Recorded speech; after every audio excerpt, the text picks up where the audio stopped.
Seja bem-vindo à sessão 133 do Livros de Ocultismo. O objetivo desse vídeo é fazer um vídeo curto, né? Mas fazendo uma referência. Quem não conhece o projeto pode entrar lá no Instagram, pode mandar e-mail também. Mas eu resolvi fazer um vídeo porque muita gente me manda mensagem perguntando: qual o primeiro livro eu deveria comprar? Qual o livro os livros mais importantes? Qual o melhor livro para a gente iniciar no caminho do ocultismo? E uma coisa importante a gente ressaltar aqui: não tem como você fazer uma lista definitiva, os 10 melhores livros de ocultismo, os 10 livros mais importantes, os 5 livros mais influentes. Por quê? Porque são obras, a gente tem obras escritas em diversos períodos, em diversas épocas, em diversos países. A literatura ocultista é muito ampla. Então eu vou explicar quais foram os critérios que eu utilizei para poder montar essa lista para vocês, tá? Todos esses livros são livros que eu já estudei. Eu escolhi eles tendo um caráter pedagógico, facilitando uma leitura mais fácil para uma leitura mais complexa, né? Então, ou seja, acabei de entrar nesse universo, quero começar. Se você pegar um livro muito denso, você não vai conseguir deglutir, aproveitar o que aquele livro tem. Então, à medida que eu for apresentando os livros, eu vou explicar o porquê que eu escolhi esse livro, porquê que eu incluí ele nessa lista. E espero que seja útil para vocês, né? Bem, vamos direto ao ponto. O primeiro livro que eu selecionei é um livro que é muito gostoso de ler. Você vai ler ele muito rápido. Eu li ele em 2 dias, devorei, que chama-se Uma Aventura entre os Rosacruzes. Esse é o título mais moderno, mas ele foi publicado no Brasil também como Uma Aventura na Mansão dos Adeptos Rosacruzes. Esse livro, ele conta é um romance, tá, ok? Ele é escrito em forma de romance, de narrativa, uma experiência pessoal do autor que ele teve. Ele não deixa claro se foi uma experiência corpórea ou uma experiência em projeção, né? Isso fica subentendido durante o texto, mas é um livro que é muito, muito bom de ler, tem muitos conceitos importantes e inspiradores. Então, assim, se você acabou de entrar nesse mundo e fala assim, quero começar por um livro, por que eu estou sugerindo esse livro? Pela facilidade da leitura e pela beleza das imagens que ele traz. E eu te garanto que lá no futuro, daqui a muitos anos, quando você tiver aprofundado seu estudo, quando você voltar nessa obra aqui, você fala, caramba, quanta coisa, né, nova eu estou reconhecendo. Você vai agradecer muito por ter colocado esse livro nessa lista. Se você já é um estudante mais experiente e não teve a oportunidade de entrar em contato com essa obra, sugiro fortemente que leia. É um livro muito, que nem eu disse, é um livro muito gostoso de ler. O objetivo aqui não é fazer uma sinopse, aprofundar muito, nem fazer biografia, mas tudo isso você pode pesquisar agora. O Franz Hartmann, ele nasceu em 1838, faleceu em 1912, ele foi pupilo da Blavatsky, tá? Trabalhou com ela. Tem várias obras publicadas. Foi um ator bem proeminente, né? No sentido do ocultismo ocidental contemporâneo, dessa época de ouro, que eu gosto de falar que a gente teve a época de ouro de 1800, a partir do século XIX, né? A gente entrou até meados do século XX, a gente entrou na era do renascimento do ocultismo. Bem, vamos o próximo livro. Esse é o livro de número 6 que eu escolhi para colocar na lista. É um outro livro que também é muito gostoso de ler. Ele é menos denso, ele tem um caráter de narrativa. E muita gente conhece o Eliphas Levi pelo Doutrina, né? Os livros dele, a Doutrina, desculpa, confundi aqui, o Doutrina da Blavatsky, o Dogma, né? Todo mundo conhece o Dogma, todo mundo conhece a história da magia, a ciência dos espíritos, mas pouca gente fala desse livro e é um livrinho que eu acho que para quem está começando, muito melhor do que pegar o Dogma Ritual de Automagia, comprem esse livro aqui. A versão que eu tenho aqui em casa é essa aqui, a branquinha, tá? Nesse livro ele vai contar a lenda de Irã, que dá origem à maçonaria. Ele vai explicar o significado da estrela flamejante. Ele vai falar sobre fazer um paralelo entre a vida de Jesus e Krishna. Então, nesse livro, Eliphas Levi, ele tem uma capacidade de sintetizar e apresentar as bases de muitos dos conhecimentos que vocês vão se deparar em outros livros. que sem esse material vai ficar muito mais difícil de entender, você vai ter que dar muito mais volta. Então, assim, eu sugiro, esquece o dogma e ritual de automagia nesse momento. Se você não tem experiência ainda, vem pra cá, vem para Origens da Cabala que você não vai se arrepender. Então, o Eliphas Levi, acho que não precisa muito falar sobre ele é muito famoso, um autor também proeminente. Foi ele que criou aquela imagem do Baphomet, que ficou muito famosa, o tetragramaton, que é aquele pentagrama da proteção, pentagrama mágico, com os olhos da alma, também foi ele que desenhou. Aquela estrela de Salomão, que tem que é preto e branco, né? Que é um velho com as mãos assim, foi ele que desenhou. Então, o Eliphas Levi ele influenciou muitas gerações, né? Então, não tem muito o que falar. Se você não conhece esse autor, você vai ter que pesquisar, vai ter que passar por ele. Não dá para estudar ocultismo sem passar por Eliphas Levi, seja para concordar ou para discordar. Próximo livro, número 5. Vamos lá. Esse livro aqui, aí ele já sai, ele já começa a ficar um pouco mais densa, a literatura já começa a ficar um pouco mais densa, ele começa a ficar um pouco mais denso. Ele é um livro que, para mim, foi uma verdadeira escola. Até hoje eu volto e estudo muito ele. Cada vez que eu estudo, eu entro num novo nível de detalhe. Ele é uma obra muito forte, assim como o seu autor, o Papus. Então, aqui no Brasil, eu não lembro de ter visto outra publicação que não tenha sido essa da Biblioteca Planeta, tá? Inclusive, antigamente era muito barato essa coleção, hoje em dia está ficando um pouquinho mais rara. Tá uma coleção maravilhosa. Para mim, eu quase completei ela, faltaram 3 livros. Eu ainda vou fechar ela.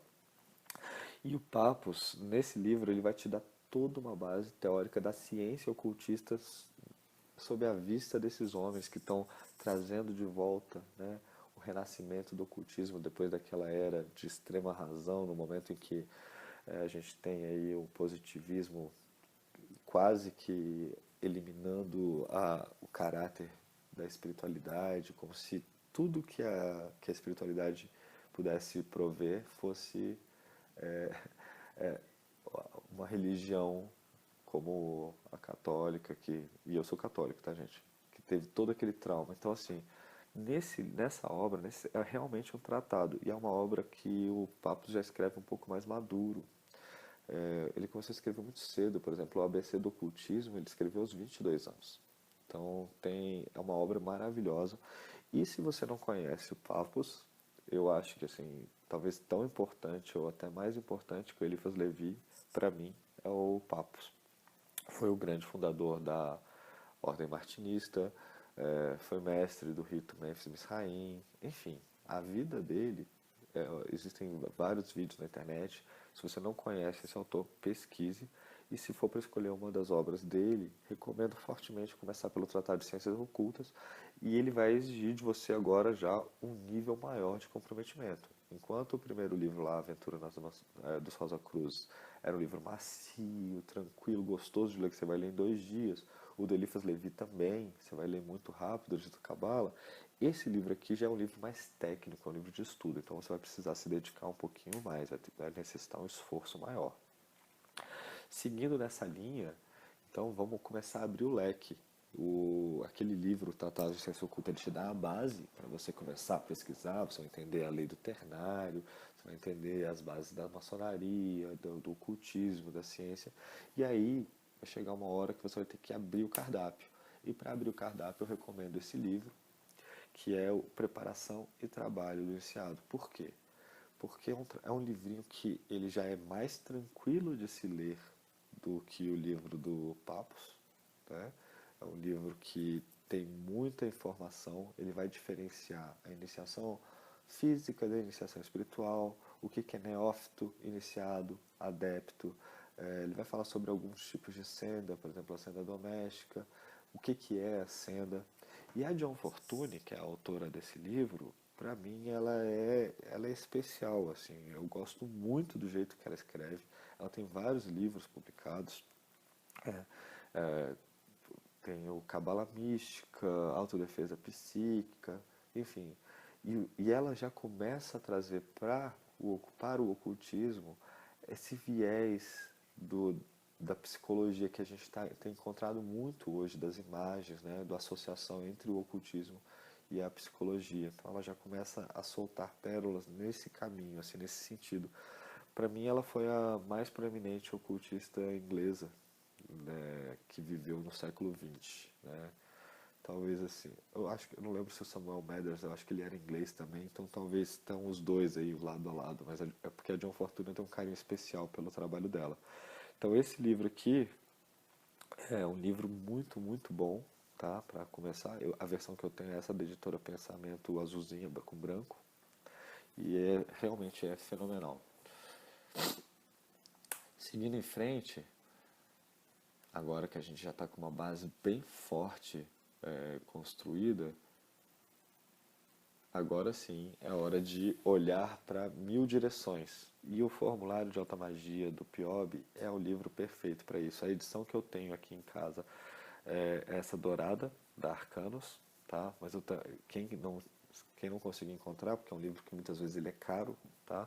Pode baixar o PDF, A Sociedade das Ciências Antigas, uma ordem martinista muito legal, que tem muito material, disponibilizou em PDF. E o formulário, ele pretende ser literalmente um compêndio, né? E um compêndio de alta qualidade, porque ele tem muito material, ele tem receitas, tem fórmulas mágicas, tem numerologia, tem um pouquinho de cabala, tem caminhos, tem pantáculos, tem magia cerimonial, ele tem muita coisa. Então, num primeiro momento, eu não sei para onde eu quero ir no caminho do ocultismo, não sei como que eu quero direcionar meus estudos. Você já fez aquela base, você está entrando, conheceu as lendas, estudou a base teórica com papos, entendeu o que é o trabalho do iniciado. Esse livro aqui, ele vai poder te dar variedade, né? Variedade de verdade para você poder escolher para onde você vai começar a direcionar a sua biblioteca. O Piobi, ele é francês, eu achava que ele era italiano, não sei porquê, acho que não sei porquê, mas ele é francês. Eu encontrei essas fotos aqui dele na internet, né? Faleceu também em 1942, também pertence a essa época de ouro aí do ocultismo, né? Bem proeminente. Um autor que é uma obra maravilhosa, recomendo fortemente, não é à toa que está aqui nessa lista, né? Vamos lá, próximo livro, Magos, Francis Burt. Esse livro é um livro controverso, e aí esse autor, literalmente ele é o autor de um livro só. Esse livro foi publicado em 1801, eu não estou falando o tempo inteiro aqui da época de ouro, do ocultismo, pois é. Esse livro ele nasce aqui, ó, no comecinho do século XIX, entendeu? Ele vem para poder realmente abrir as portas para esses autores, como Papus, Blavatsky, Eliphas Levi, Stanislas de Guaita, todos eles vêm depois do Francis Burt. E esse livro também, assim como o formulário, ele se propõe a ser um compêndio, e um compêndio gigantesco, focado bastante em magia natural e magia cerimonial cabalística. Então, por exemplo, se você tem algum tipo de intenção em mexer com magia cerimonial, principalmente cabalística, e Goethe se inclui aí, eu recomendo fortemente você passar por esse livro antes, tá? Por que ele é controverso? Porque tem muita coisa, por exemplo, tem aquelas coisas, né? Se você enfiar uma faca de tal, um objeto de tal material no coração de um cavalo, você pode causar a morte. Tem umas fórmulas mágicas meio assim, é, dessas que se acreditava na época, né? E não sei também até onde o autor não estava querendo só botar simbolismos por trás. E aí a obra aqui no Brasil, se eu não me engano, ela já está esgotada, mas ainda pode ser encontrada em algumas livrarias, ainda tem catálogo, e também pode ser encontrado nos sebos. Eu já não sei esse aqui, eu não sei como é que é a questão dos PDFs, tá? Essas imagens aqui são imagens que o autor colocou dentro do livro, tá? É um livro realmente muito amplo, que exige que você leia sem preconceitos e sabendo filtrar. Tem que filtrar muito, tá? Porque é um livro que é cheio de crendices.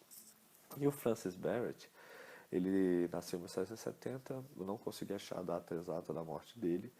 Ele era professor de magia e ocultismo na sua cidade, E esse livro, eu acredito que seja o resumo da sua obra, e tem muita coisa que ele mesmo fala durante o livro, que ele fala assim, ó, não vou revelar aqui só no presencial, só no ensino oral aqui, né, um a um. Então, é uma obra muito boa, e eu te garanto que já vai dar um peso na sua estante, quando você colocar ela aí, o magnetismo dela natural vai dar um peso diferente nessa sua coleção. E por fim, eu acho que essa é a obra que ela mudou a forma de se pensar o ocultismo. Ela transformou a nossa interpretação do mundo. Inclusive, eu estou preparando um vídeo porque tem uma maneira de ler essa obra que ninguém ensina. Eu nunca vi ninguém demonstrando essa maneira de ler a obra para a gente poder realmente dar um passo além no seu conteúdo. E vamos parar de mistério, né? Eu acho que você já deve ter imaginado. É lógico, é o Caibalion. Esse livrinho, esse pequeno livreto que foi publicado em 1908, é um livro que tem um peso fenomenal. Para quem não conhece essa obra, eu recomendo fortemente ler, mas também assistir, por exemplo, o ciclo de palestras da professora Lúcia Helena Galvão, da Nova Acrópole. Não frequento a Nova Acrópole, mas gosto muito do material deles. Aí eu tenho 3 edições aqui em casa. Eu tenho essa, que é a edição definitiva e comentada, que eu vou fazer um comentário sobre ela. A verdinha, que foi a minha primeira edição. E tem uma outra que saiu no financiamento coletivo, que é uma tradução Rafael, esqueci o nome, que foi do Marcelo Deldébio. E muito bonita, capa dura, com traço, com dourados. É bem bonito. O Carvalho, vamos lá. Essa edição definitiva e comentada, eles afirmam que o autor foi o William Walker Atkinson. Eu não vou corroborar isso aqui, porque eu não sei, é muito complicado a gente afirmar que foi ele que escreveu o Caibalion, tá? Uma coisa que se sabe é que ele estava envolvido, até porque, se eu não me engano, ele era o dono da editora que publicou o Caibalion, né? Ou o dono do prédio que publicou, era alguma coisa assim, a história tem, eu não lembro agora. Mas o que eu recomendo? Se você comprar essa versão aqui, né, do Caibalion, que vem comentada, leia o texto antes de ler as inferências do editor, porque ele acaba te induzindo na sua interpretação, né? Então, o Caibalion é uma obra que ela por si só já é maestra. Então, quando ele cria todo esse contexto em que o William Walker Atkinson é o autor, ele prepara, ele pode acabar influenciando a sua leitura. Então, eu sempre digo, se você comprar a versão que diz, né, a versão definitiva, pula todo aquele começo e vai direto para o texto do Caibalion. Depois que você tiver lido ele algumas vezes, aí você vai ler a história, tá? Tanto que eu não vou colocar aqui o Atkinson como autor, que nem eu fiz com todas as outras obras, e vamos manter o tradicional como os 3 iniciados, né, tendo sido os autores dessa obra maravilhosa. Bem, espero que esse vídeo tenha sido útil para todos os buscadores, principalmente para os irmãos que estão iniciando na senda, que sempre têm me perguntado, né, por onde começar. Como eu disse, existem milhões de formas, milhões de listas que eu poderia ter construído. Essa eu acredito que tem um valor muito didático e vai facilitar demais na interpretação no futuro dos outros livros, na compra dos próximos livros que você vai escolher, né? Então é isso. Espero que tenha sido útil esse material. Desejo a todos paz profunda. Somos um. Frater Pelicano. Grande abraço.